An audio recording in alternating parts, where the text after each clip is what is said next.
We go to Arrowhead now for Lift Every Voice and Sing as it's played in the stadium.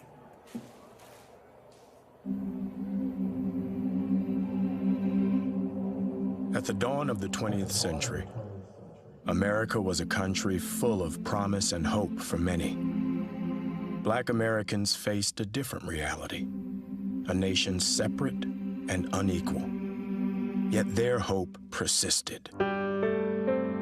Pained by inequality, but inspired by resilience, writer and civil rights activist James Weldon Johnson put pen to paper.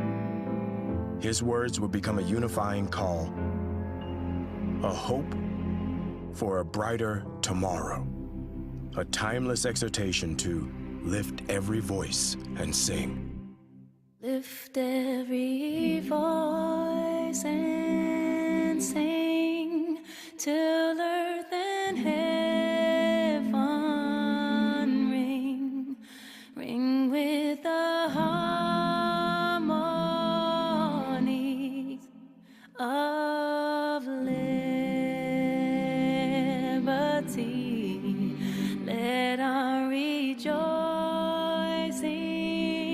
rise high as the listening skies. Let it resound loud as the rolling sea.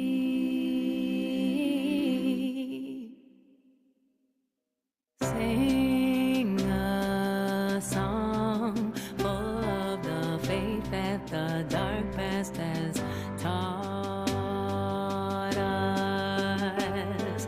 Sing a song full of the hope that the present has brought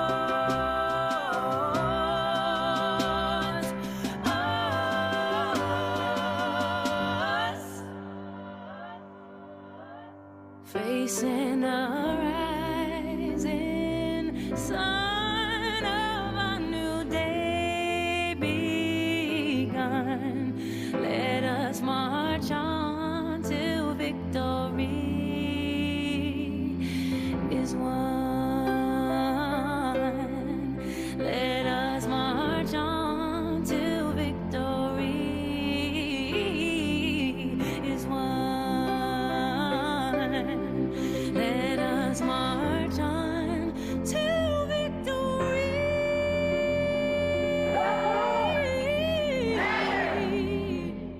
There are forces that want to take us back to another place. We don't want to go back. We want to go forward. We go to Arrowhead. Good morning, Conneton Elementary School, home of the Mighty Panthers. Welcome to this terrific Tuesday. Let's pause for a moment of silent Let's pause for a moment of silent reflection as we envision our educational goals for today.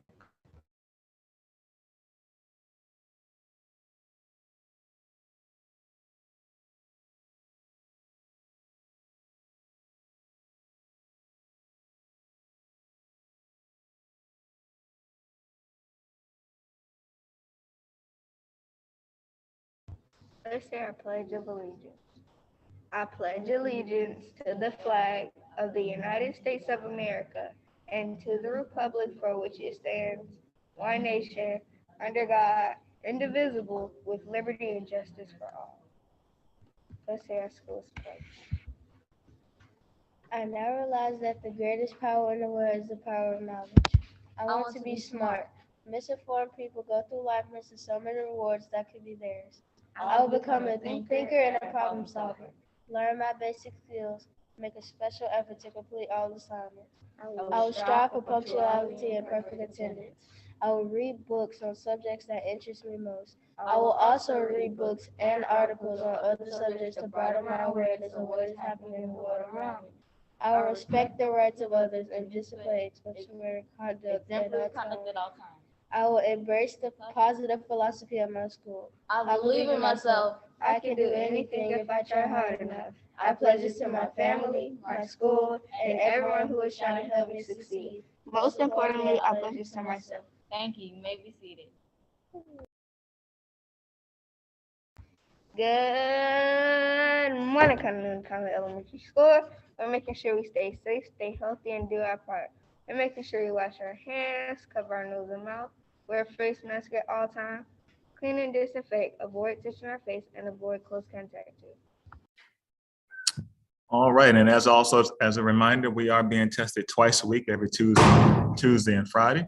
And students, we are asking to remember that each morning that you wear your masks on the bus. Okay, treat your mask just like your backpack. You know, when you leave the house and you feel something like you're missing something and you're missing your backpack, well, kind of treat your mask the same way. Leave your house every day with your backpack and the mask on the bus. Here are daily reminders. Please have attendance in by 8 a.m. Email all absent excuses to Ms. Caldwell, and any change of transportation can only be in the form of writing from our parents. Girls on the Run, if you are involved in Girls on the Run, you are meeting today. Okay, just a reminder, Girls on the Run will meet today. All right, so as you all know, we are in February for Black History Month. Today is Blackout Day. All right, and I see a lot of people in the hallways wearing their black. All right, today was Blackout. We're all black today. Now tomorrow, Wednesday, February 23rd, it's going to be Black Excellence Day. So you're going to dress to impress, right? So get your Sunday gear out, or your business gear, and yeah, wear that tomorrow. Dress to impress on tomorrow. And so also, this is Read Across America on March 2nd, which is Wednesday. We're going to be celebrating Dr. Seuss's birthday. Okay, and that's March 2nd on a Wednesday. We're going to dress up in Dr. Seuss gear. And if you have a Dr. Seuss book, bring it along, and maybe you have an opportunity to read a few pages out of the book in class. So remember, Wednesday, March 2nd, it is Read Across America, Dr. Seuss's birthday. We're going to dress up as Dr. Seuss and bring our favorite books if we have one. All right, let's see the houses as of today. Let's see who's in the lead and who. And first we have House of Principal. And second, let's have House of Communicators. And third place, we have House of Risk Takers. And third place, we have House of Knowledgeable. And fourth place is this place, we have House of Thinkers. And then sixth place, we have House of Thinkers. All right, congratulations to our houses. A good job to our houses thus far. We still have about a good week left in the Whose House Challenge. So it's plenty of time to make up for points, and there's plenty of times for this scoreboard to change. So good luck to all of our houses. All right, so we are in a week. All right, so today, Tuesday and Wednesday, we will be doing math. And then Thursday and Friday, we will be doing reading.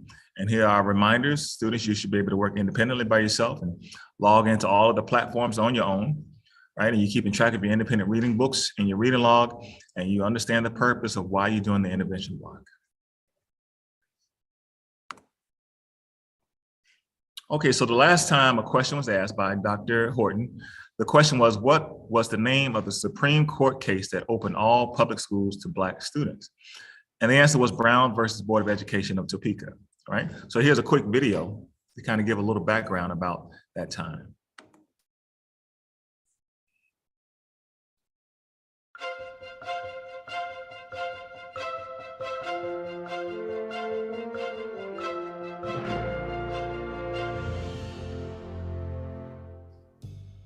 On May 17, 1954, the U.S. Supreme Court issued its landmark decision in the case of Brown versus Board of Education. The court ruled unanimously that racial segregation in public schools violated the Equal Protection Clause of the 14th Amendment to the Constitution. This decision grew out of several cases that challenged racial segregation in schools across America. Because the lawsuits addressed the same legal questions, the Supreme Court consolidated them into one case. Its lead plaintiff was Oliver Brown. He sued the Topeka, Kansas Board of Education on behalf of his daughter, Linda. She was a black public school student who lived just a few blocks from an elementary school in Topeka. However, she was forced to travel over an hour to reach the all-black school she was assigned to attend. When she tried to enroll in the closer neighborhood school, which was all white, the request was denied. In the U.S. Supreme Court, Brown was represented by NAACP lawyer Thurgood Marshall. He argued that segregated schools were harmful and left black children with feelings of inferiority. The court unanimously decided in Brown's favor, declaring that separate educational facilities were, without exception, unequal. Chief Justice Earl Warren declared that, quote, "In the field of public education, the doctrine of separate but equal has no place." And while it didn't happen immediately, this ruling paved the way for integration and was a major victory for the civil rights movement.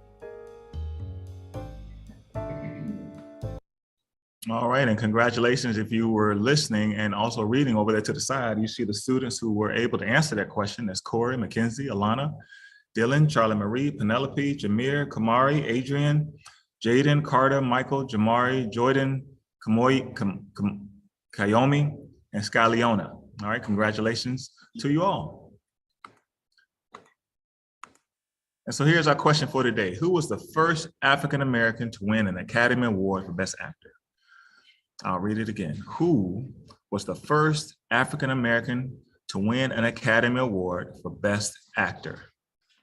All right, and I'll let that stay up there for about 10 more seconds, just so you can look at it if you need to copy it down and remember it. Who was the first African-American to win an Academy Award for Best Actor? All right, if you know the answer, you may email myself and Dr. Vaughn and be recognized.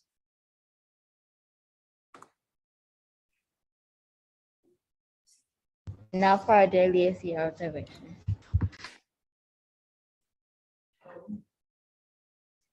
Good morning, Panthers. What does it mean to focus? To focus means to pay attention. It means to stop whatever you are doing and to give your attention to what is important.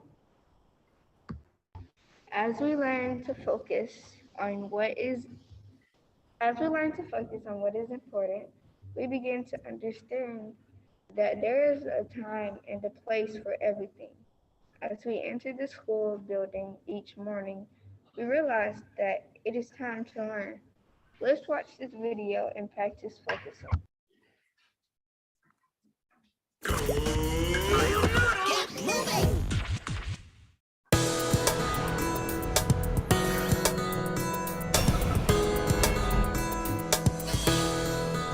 Staying focused on what you are doing can be so challenging.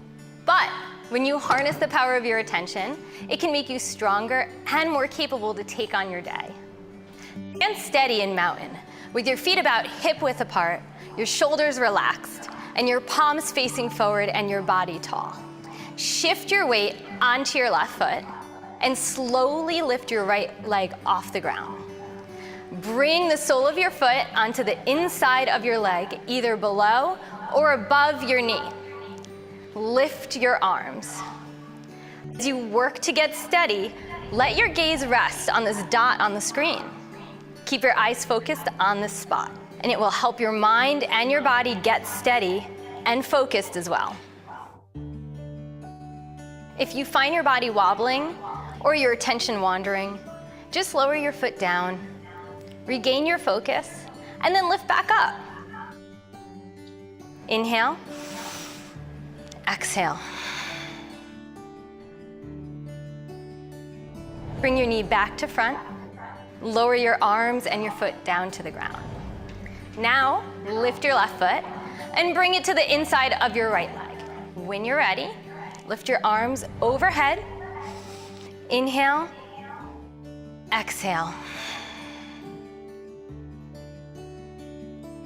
Let's try a little experiment. As the dot moves around, keep watching it and notice what happens in your body. Is it harder to stay balanced? If you fall out of this pose, pause and then pick your foot back up.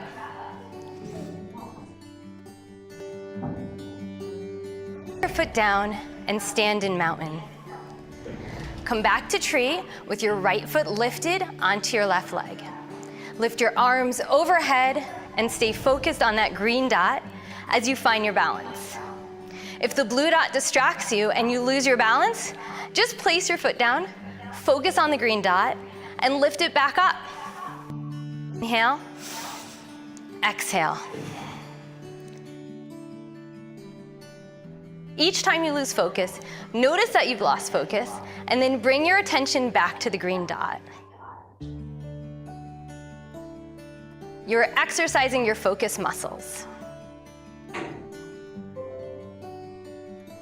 Bring your foot to the ground. Pause in mountain pose. Then lift your left foot and bring it to your right leg.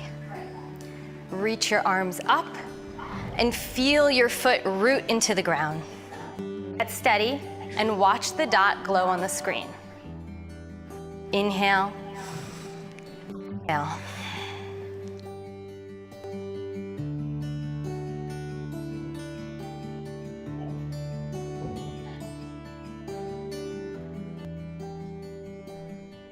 Come back to stand and bring one hand onto your heart and one onto your belly. Close your eyes or keep them focused on the screen. What are the things that distract you in your life?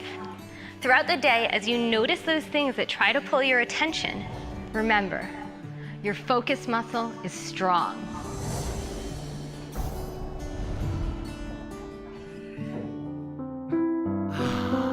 Click here for look. Have a most amazing day.